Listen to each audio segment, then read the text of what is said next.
So a lot of times I think people get the idea that in order to forage for wild foods that you need to go somewhere else in order to do that. If it's a forest or a state park or anywhere else. And I want to introduce the idea that you can forage in your backyard. So today I'm really excited to tell you guys about 7 different edible plants that you can find in your very own backyard. First, 2 disclaimers. 1, this video is for educational purposes only. Make sure before you eat any plant to positively identify it first, and it also helps to know its poisonous lookalikes. Second, if your yard is sprayed with any chemicals, anything to keep the lawn green, anything like that, you're gonna want to avoid eating anything off of your lawn. And this might get into a philosophical idea, but if anything like that is happening, then you don't want to eat out of that lawn. And if you don't know that a yard is not doing that, then don't pick plants from it because it can potentially be harmful to your health. By the end of this video, I hope that you'll recognize the true value of having a yard that's full of natural plants from your ecosystem instead of just grass everywhere. I personally think that a yard full of native plants looks a lot better. It's more green and provides a lot of use to you. Anyways, right now, I'm really excited to start talking about these 7 plants, so let's go check it out.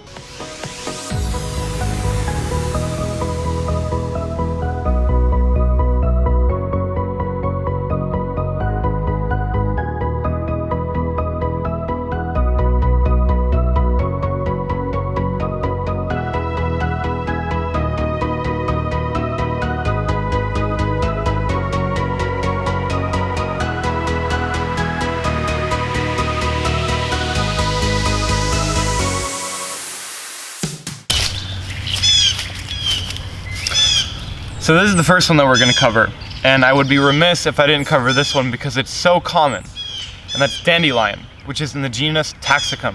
Now, I'm actually not going to show you the dandelion flower that we're also familiar with because everyone knows what that looks like, but I want to teach you how to identify dandelion by its leaves. So here's a dandelion right here, and yes, it's edible, and it's a pretty bitter leaf. And the bitter of dandelion is actually stimulating to your digestive system, so that's one of its medicinal benefits. If we go back to where its name came from, dandelion, Dandelion, which in French is tooth of the lion. And we look at its leaves, we can see that it's sharp-lobed, kind of like lion's teeth. So that is one way to identify dandelion. So with all the plants that we're going to talk about today, they're all very rich in a suite of vitamins. And I wish I could go over all of the nutritional and medicinal benefits of all of these plants, but there really are just too much to cover, so I'm going to leave that for you guys to look up. Dandelion specifically has a lot of calcium in it and a lot of vitamin C. A lot of these have a lot of vitamin C. So just be aware of that all these plants are not only something that you can eat, but something that you should eat for your health. So, dandelion. Super good. So right here and really all around me is this other plant called Henbit. Its Latin name is Lamium amplexicaule, but its common name, Henbit, comes from the fact that chickens love to eat this, and we can eat it too. Now, Henbit looks very similar, especially in the flowers, to another plant that we're going to cover in this series called purple deadnettle. Let's take a look at that one right now. So now we're in my front yard, and we're looking at purple deadnettle. Now, don't let the name freak you out, because at first when I learned about deadnettle, I was like, well, that doesn't sound like a very welcoming name. But what deadnettle means is that this type of nettle, and it's not a true nettle, doesn't sting you. Most people, when they think of nettle, they think of stinging nettle, and this one, as you can see, it doesn't sting you. The Latin name for this one is Lamium purpureum. So Lamium, the same genus as Henbit, and that makes sense because they're very similar. But it's slightly different, and you can see that in the leaves. The leaf shape is more arrow shape than Henbit was. Different species, both edible. So a lot of times when I'm walking through a yard that I know is safe to eat from, I can't help but stop and eat some of these plants. And this one is one of my absolute favorites. This is chickweed, and I'm always absolutely excited to find this one because to me, it's delicious. I enjoy eating this plant. Chickweed's Latin name is Stellaria media, which is one of my favorite Latin names of any plant that's edible and useful. It has a great ring to it, Stellaria media. I'm always excited to find chickweed. It's one of my favorites. You can find it in any yard, any forest, any place really. Chickweed grows everywhere. It's a super good one to know. So, chickweed, Stellaria media, one of my favorites.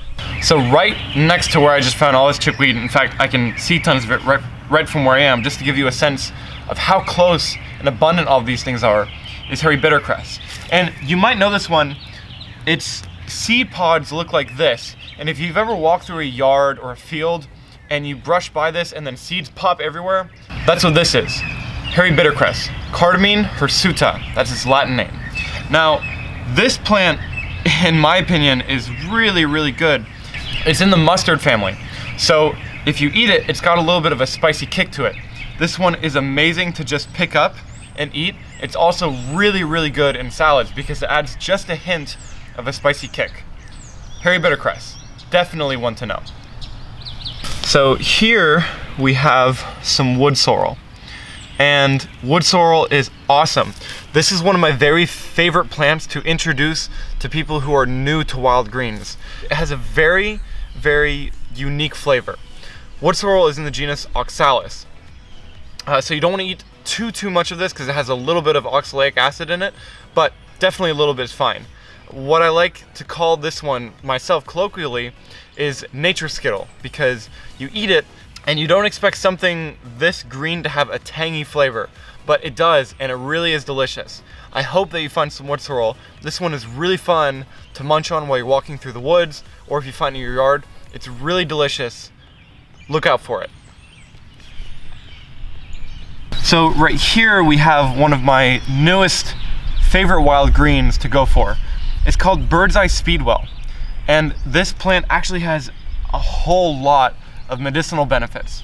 And I just identified this one this season, and I'm always learning new plants. But this one is super cool, and what I've been using it for is I'll take the leaves and I'll chop them up and I'll make it into a tea, which has a lot of relaxing properties. So Bird's Eye Speedwell, Veronica, persica, always a great one to look out for. And they're not blooming so much right now. It has a very beautiful blue periwinkle color to it. So look out for that flower and you'll probably find this plant. A quick bonus, because it's been blooming everywhere right now, is violet. And the leaf is very much heart-shaped like this. And violet, like the color violet, and the flower is also edible. So just a quick bonus, always look out for violet. So there you go, 7 plus 1 bonus plants that you can find and eat in your very own backyard. I hope that you found this video helpful. I hope that it helps you to connect more with your backyard and your ecology. Remember, all of these plants not only have a suite of nutritional benefits, but also medicinal ones as well. And I'm gonna encourage you to look up some of that information online, because there's a ton of it that's very available out there. Now, at some point in the future, I'm gonna get into much more detailed, itemized profiles of all these plants, looking specifically at one of them for just one video. But for now, I really wanted to give you an overview of just some of the plants that are right out there, right in your backyard, waiting for you to make use of them. So I'm really curious about how you make use of plants in your backyard. Please let me know about it in the comments. If you're excited about some of those videos going forward, specifically covering each of these plants in detail, maybe consider subscribing so you can be notified about them. Like this video if you liked it. Please share it with your friends, tell them about it. I'll see you in the next video.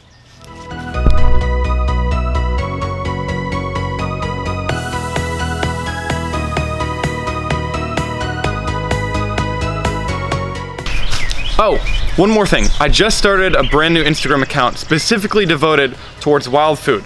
It's called Foraging, @Foraging, and you can check it out on Instagram. So if you're interested in that, link is down below in the description.